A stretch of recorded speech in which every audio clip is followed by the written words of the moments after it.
Definitely like the target was hit. Yeah. I'll do again. Yep.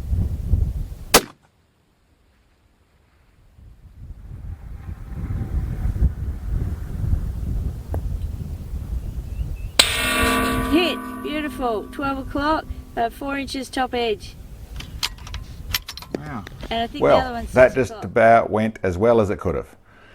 G'day guys, welcome to Mark and Sam After Work. Today I want to go through a few things, but the first off would be a review or a debrief on our attempt at, or our success of 3,000 yard shot with a 308. In front of me I have the rifle we're using in the setup that we're using it. For those that don't know the equipment you're looking at, this is a police Remington 700 police special in 308. So it's a factory barrel in action, which is in here, just a modified bolt knob on the, just a threaded bolt knob I should say, to have a knob put on it. A threaded barrel didn't come with that, to put the muzzle brake on the front of it. It's in an ACC, an MDT ACC chassis with their pistol grip on it, one of their magazines in it. I have a Timney 2-stage trigger in it, and I have a full the MDT bipod on the front of it, set up with an Arca rail attachment, is what the scope is, is what the rifle is in all the forms it can be. And sitting on top I have my normal trusty old attacker, sitting in a set of air attack rings. There is actually a 60 MOA URL rail on it. This setup here runs me all set up where it zeros at 100 yards and it can dial up to just over 120 minutes of elevation. And on the front of it I have a Charlie Tarak set at 250 minutes of elevation. The Charlie Tarak is an elevation adder, but it means that when I put this on the front, this scope that was zeroed at 100 yards is still zeroed at 100 yards, but dialed up 250 minutes of elevation. And then I dialed on top of that. So the setup, the dial inside of things all worked as it should do. We were on there very quickly. We had a little, I suppose, a cheat. It wasn't trying to be a cold bore shot by any means. We were just trying to get it done. What we had done, in front here, you see 2 different rounds. This is our normal 308 round that I run with 175 grain Berger, long range, hollow point boat tail bullet that I run in. I've shot them out to 2,000 yards in a few different rifles. They shoot really well, consistent, do all the things I want to do, work really nicely. Next to it is a similar round, well it's a 308, but I put in the 200.2X grain. I don't know what the X is about on that, but it's the Berger 200 grain, and that's the specific one. I think they have a couple of them, but that's what that bullet is there. So 30 cal, 200 grain projectile that I loaded in there. I just did some extrapolation of load data I'd seen, and using, as I've shown previously, look up on the internet to find out a load that I was going to figure out and use. I did that, and was going to go out and just see how it performed. If it didn't perform at all, okay, we wouldn't have been able to carry on with the day. But that first 5 shots was exactly what we did. Those 5 shots, we got speeds. I put the speeds on the video there. They were nice and consistent speeds as well, but we're also getting to actually shoot into that paddock so we could see our impacts and get an idea that our data was going to be right. So between setting an exact speed and also seeing to verify back into things to make sure everything was working, that was our little run up onto target. And then, yep, you can see those 8 shots. Well, the first one we didn't see. That little noise in Sam's voice was, oh no, you know, we just were seeing. I spent a little bit of time changing over in the way of setting up the data and bits and pieces, making sure I was right. Then we're setting up cameras and that sort of stuff. And Sam, who'd been watching out there and seeing, could see the light was changing, was getting a little concerned that with the light dust and the sun getting up, that maybe we weren't going to see the impacts.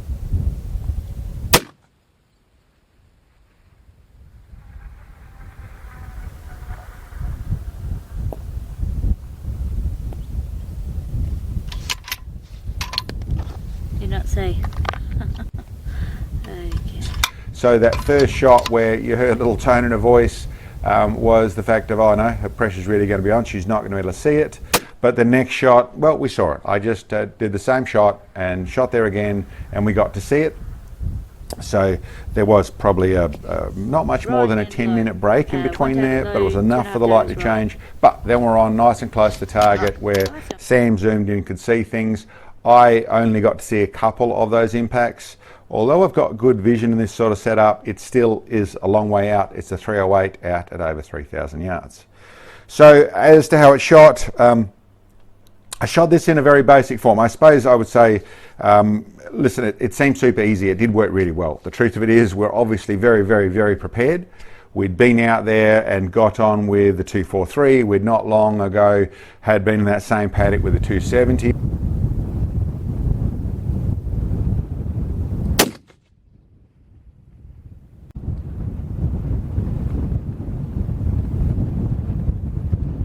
Oh, just over the top. Which, although didn't get on, it performed very well in a lot worse conditions. So it was well above the level of these fellas, or of this fella in particular. The 243 was inactly improved. Oh, just off left edge. 10 o'clock.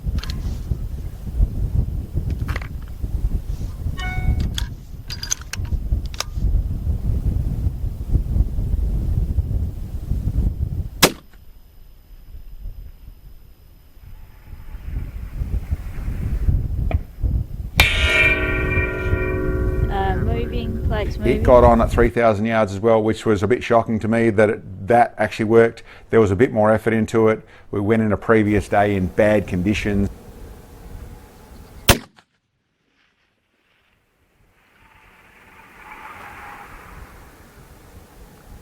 Oh, just off top left corner, just off. Was that left, was it? Yes. And got close, but they were horrible conditions, and we couldn't video anything in that.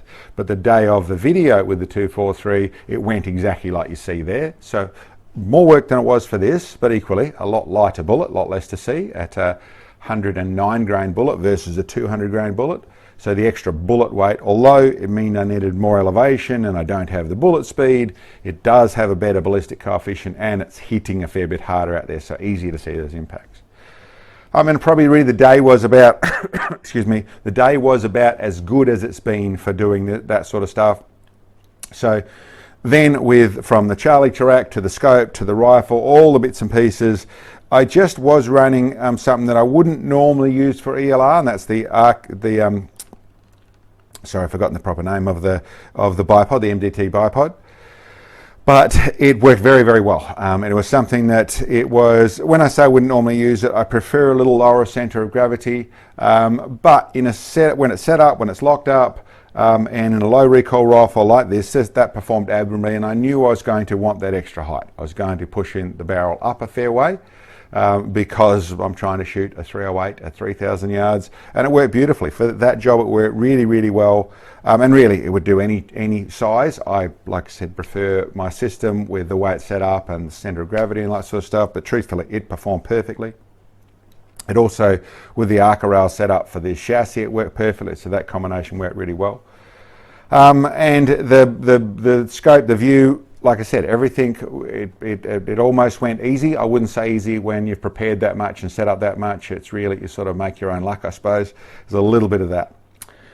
But listen, shot really well, and the round worked really well as too. The consistency side of things, I don't share load data, as people know, but fairly simple, and there was no load development. That was simply put it all in, see how it got very consistent. As I said, put it on that video, loaded on the speeds. I've forgotten my head right at the moment, but very consistent, shot really well. I think it was around the 25, 30 actually feet per second.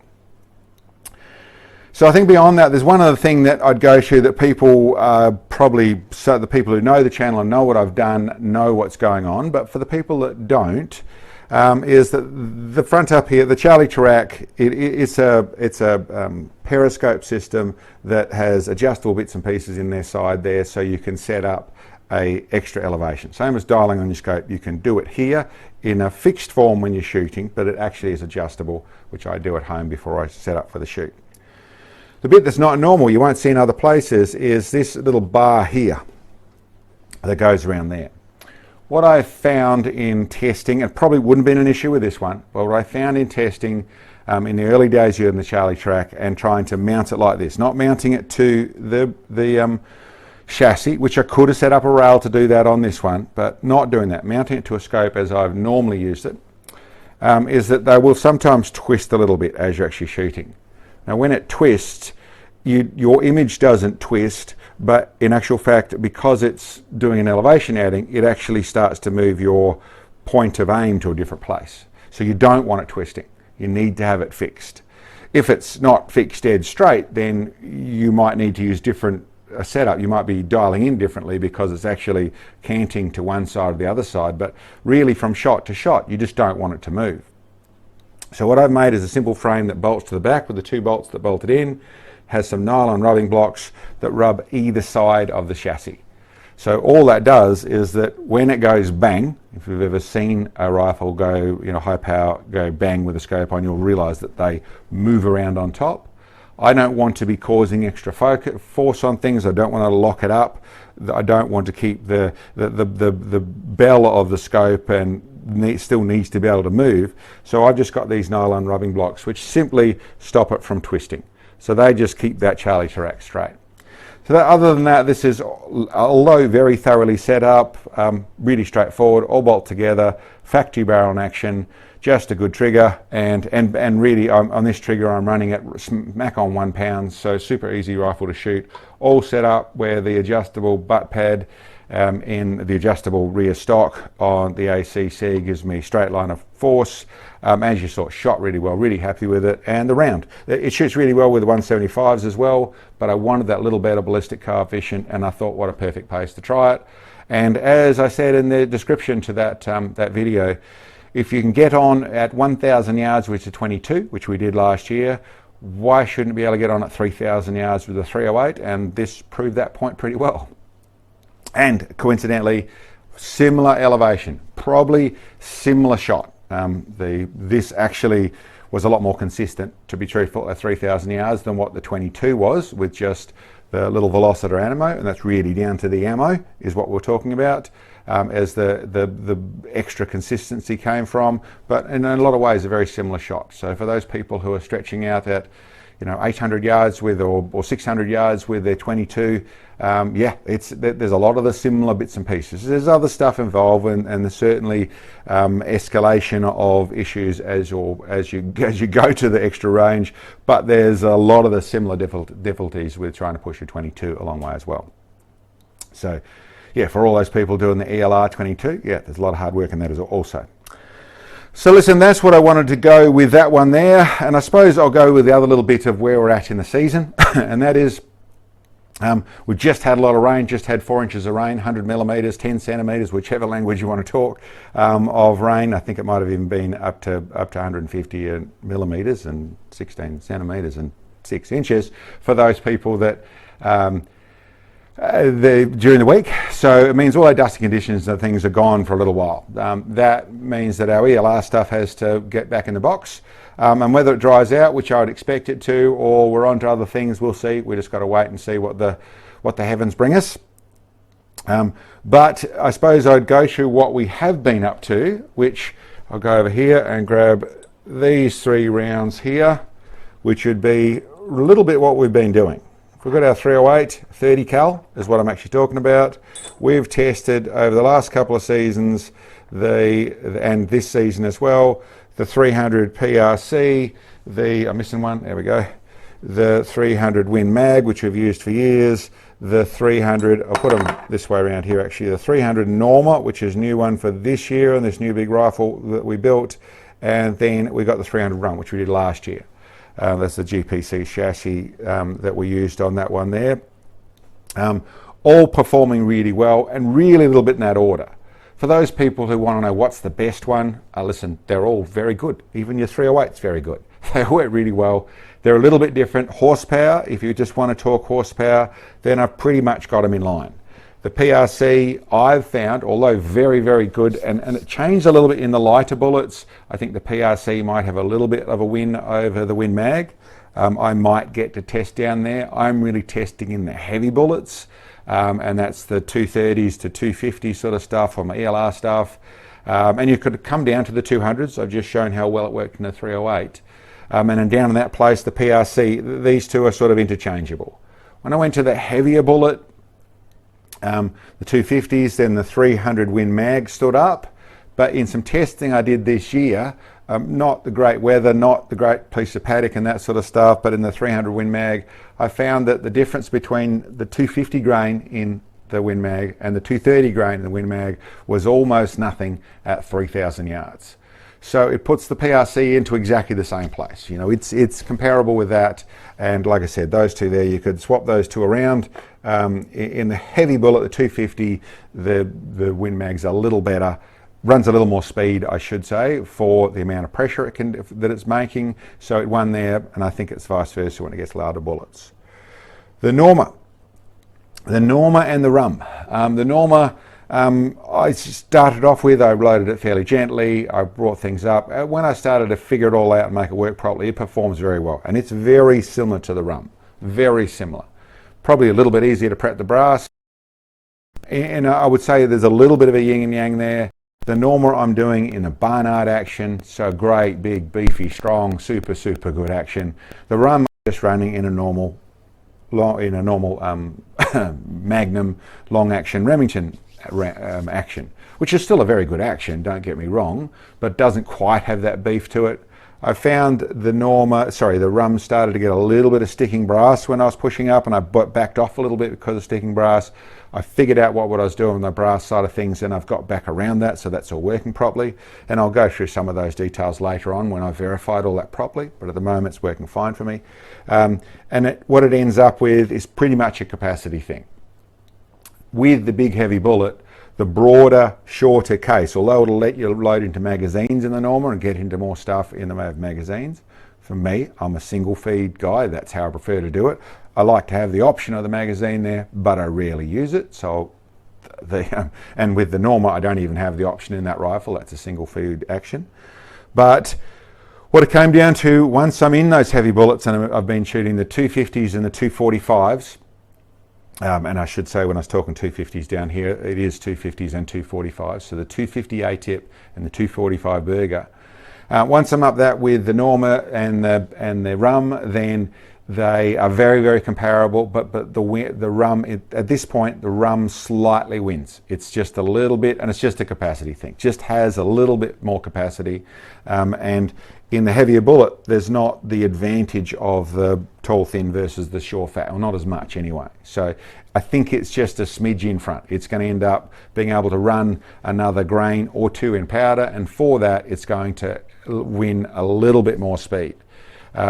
I got a feeling that on exactly the same powder, maybe the Norma has a tiny bit more speed, but it's running out of capacity. So I've still got more testing to do there. I'm not doing the testing just with a chronograph at a 600 or 100 yard target. I'm using my shooting time as preciously as I can, so I try and use it to do a shoot, but both really, really good.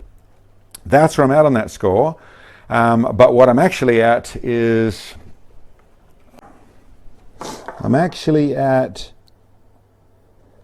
there. Those are two that we're just hitting the printing press right at the moment. Just over at my gunsmith, Brett Thompson. At the moment doing two barrels for a couple of different things.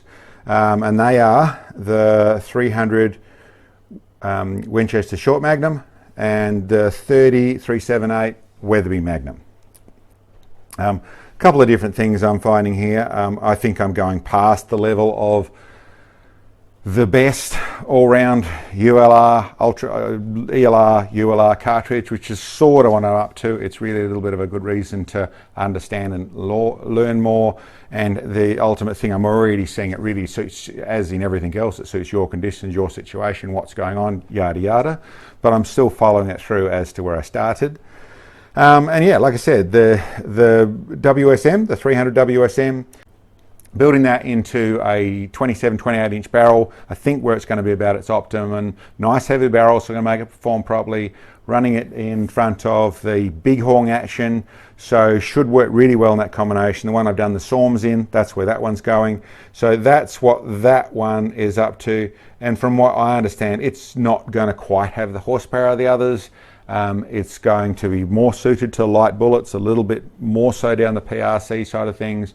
But the notable thing that most people tell me, great hunting cartridge and a 30 cal Magnum hunting cartridge.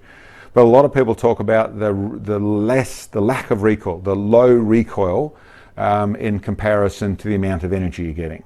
So beyond that point, I don't know. We'll go through and see. I haven't shot one before. The short action magnums and the short magnums I've used in smaller bullets, so I'm going to see how that performs and see what that actually runs like against that gang.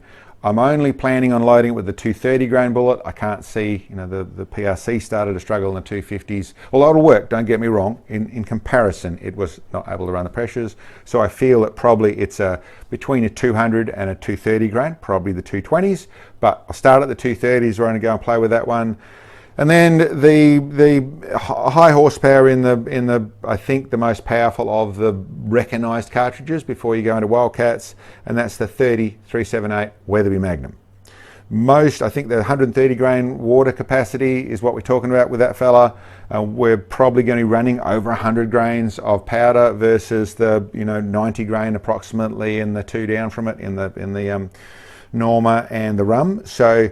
And we'll see how much energy it gets for the extra powder. It's going to be interesting what it shoots like. We're going to set it up in a 30-inch barrel, so it's a decent weight gun, all that sort of stuff. Should shoot really nicely, but very interesting to see. But my first crack at the Weatherbys. It has all the curve tops to it, that sort of stuff. So seeing how that works and doesn't work. The free bore, all that sort of stuff, all stuff that I'm going to keep in a similar place to what I'm doing and have been doing the other ones to do a fairly even comparison. Of course, it's not scientific. Scientific, I would need a big checkbook and lots and lots and lots and lots and lots and lots of different barrels to chamber with those subtle differences to test everything. So I'm doing it in my rudimentary way of doing a comparison with it. So that's where that at. Looking forward to seeing those. Looking forward to shooting the big Weatherby Magnum and see what it actually performs like. That's that bit. The other two things that I should probably introduce, or that I have sort of been talking about and spoke about, was in the name of, started off with the best ELR, ULR cartridge, or what's going to suit most people and do things very effectively for the sort of stuff that we do at least. One was talking about where a lot of people mentioned about the 7mm practical, which is the 7mm 300 Win Mag, or the 7mm 300 PRC as a hybrid of that side of things. And when I really looked into that, I came up with this. I don't know where that goes, whether it goes there, or whatever. We'll put it over here for the moment. And that is the 28 Nozzler. 28 Nozzler is essentially a little bit the same as all those. Now there is more horsepower you can get in a 7mm. There is higher horsepower 7mm. I don't think more horsepower is always the answer. I think this is going to a very, very strong place, and running what you see loaded in there, the 195 Berger Extreme Outer Limits bullet, I think that'll be a really good package. It's at 195 grains versus the 240, 230s. It's not too far off on the weight. It's a really high BC bullet. It could be the place to be focusing on. So it could work really well. Another one I'm going to do in a 30-inch barrel and set it up in front of, I might have a new action to release with that one there. That's what we're organising. I'll wait until I'm actually showing it to you. But basically a custom Remington 700 floor paint plate in a very nice action. Set that up in a rifle and show that off and make it performant. Hopefully, what we're ideally going for is even less recoil with better performance, still good strikes out there and very controlled, and obviously nice small groups at extreme long range. The other one that's lurking behind here, I've spoken about previously. Well, I don't know what I've forgotten exactly what I've mentioned it in, but that is in cohorts in working with John from TACOM. So the same people who make this part here, TACOM HQ, this is the Charlie track, they make the structured barrel. I keep getting comments about the structured barrel. We have been at getting one here for over, it's over 6 months now, I think it is. Long process, barrel had to be put together, made, that sort of stuff. We decided in choices they had of barrels that they still had that they could send to us to do a demo with, to do it, to a little bit of testing with, to basically show it working, shooting and doing what we do, ELR shooting with a big creature like that. We looked through it and they had the 338 caliber barrel, and I looked at that and thought, listen, one thing I've been thinking about is a high horsepower. It's a big barrel. It supposedly helps with the recoil side of things. It's structured, so should be controlling harmonics. We're going to test all that sort of stuff to a bordering degree. We're not going to do 100-yard group testing and wear a barrel out to do all the scientific testing that I'm no doubt people want. We're going to actually make it perform and actually give you a real evaluation of what our thoughts as to our sort of shooting is.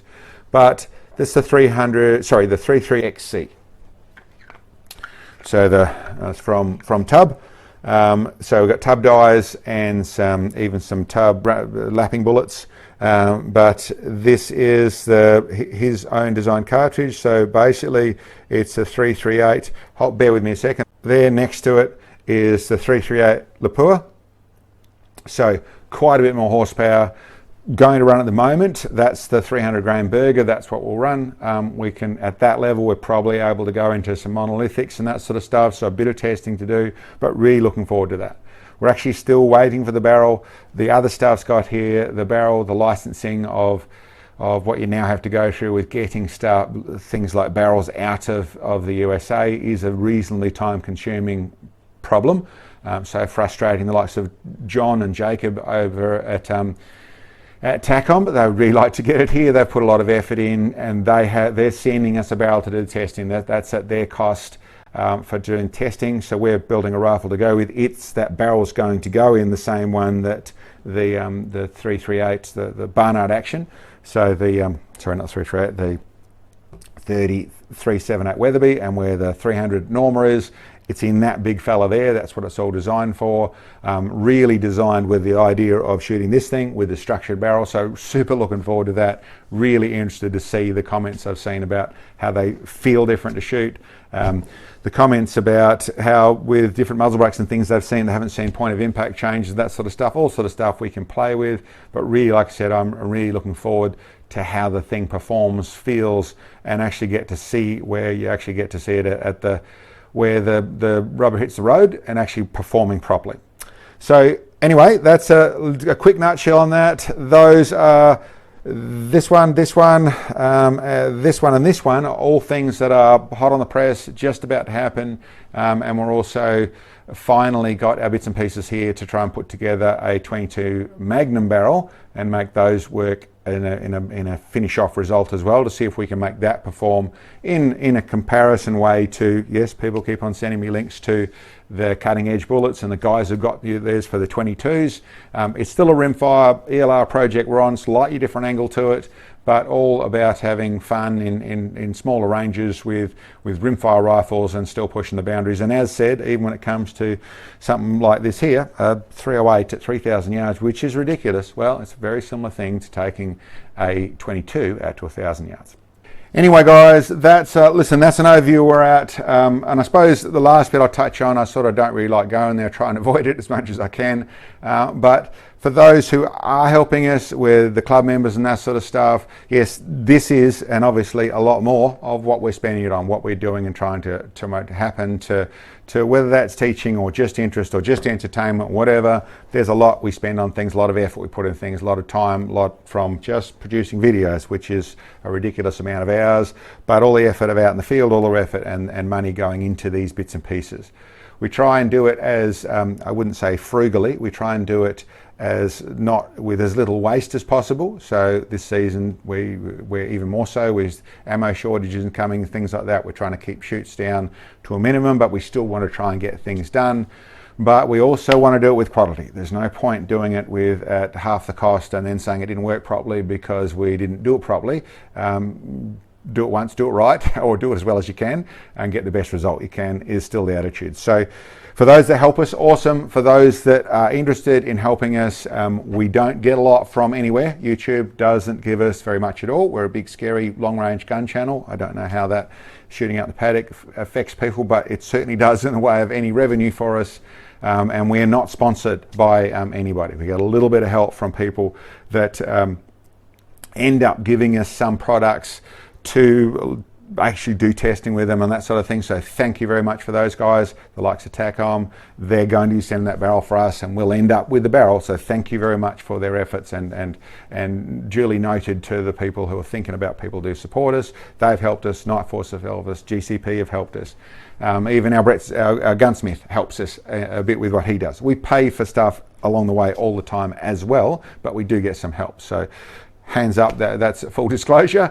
But if you can help us, that'd be awesome too. We have club members really designed about you helping us, so we can bring more of this stuff, stay alive as a channel, and bring more of this stuff to people. Like I said, whether that's education, or that's just a bit of vicariousness in the way of shooting through our channel, or that's just entertainment.